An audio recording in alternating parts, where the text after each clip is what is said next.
School യൂണിഫോമിനൊപ്പം ഹിജാബ് ധരിക്കാൻ അനുവദിക്കണമെന്ന വിദ്യാർത്ഥിനിയുടെ ആവശ്യം അലഹബാദ് ഹൈക്കോടതി തള്ളി. ഹിജാബ് ധരിക്കുന്നത് ഇസ്ലാം മതാചാര പ്രകാരമുള്ള അനിവാര്യാനുഷ്ഠാനമാണെന്ന് സ്ഥാപിക്കാൻ വിദ്യാർത്ഥിനിക്ക് കഴിഞ്ഞില്ലെന്ന് ചൂണ്ടിക്കാട്ടിയാണ് ഹർജി തള്ളിയത്.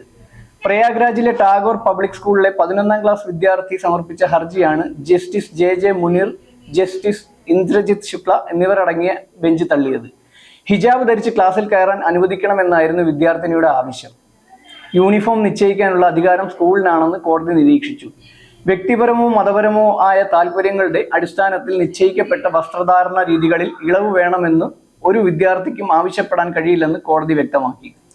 6ാം ക്ലാസ് മുതൽ 10ാം ക്ലാസ് വരെ പഠിച്ച കാലയളവിൽ ഹിജാബ് ധരിച്ചിരുന്നുവെന്നും അന്ന് സ്കൂൾ അധികൃതർ എതിർപ്പ് പ്രകടിപ്പിച്ചിരുന്നില്ലെന്നുമായിരുന്നു കുട്ടിയുടെ വാദം.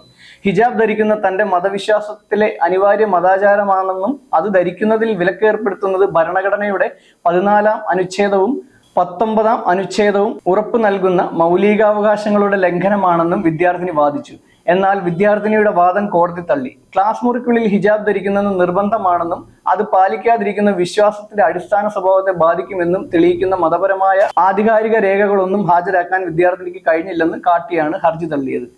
യൂണിഫോമിനൊപ്പം ഹിജാബ് ധരിക്കുന്നത് സ്കൂളിന്റെ ഡ്രസ് കോഡിന് വിരുദ്ധമാണെന്നായിരുന്നു സ്കൂളിന്റെ വാദം. ഈ വാദം അംഗീകരിച്ച കോടതി യൂണിഫോം നിശ്ചയിക്കാനുള്ള അധികാരം സ്കൂളിനാണെന്ന് അഭിപ്രായപ്പെട്ടു. മുസ്ലിം സ്ത്രീകൾ ഹിജാബ് ധരിക്കുന്ന ഇസ്ലാമിലെ അനിവാര്യ മതാചാരമല്ലെന്ന് കർണാടക ഹൈക്കോടതിയും നേരത്തെ വിധിച്ചിരുന്നു.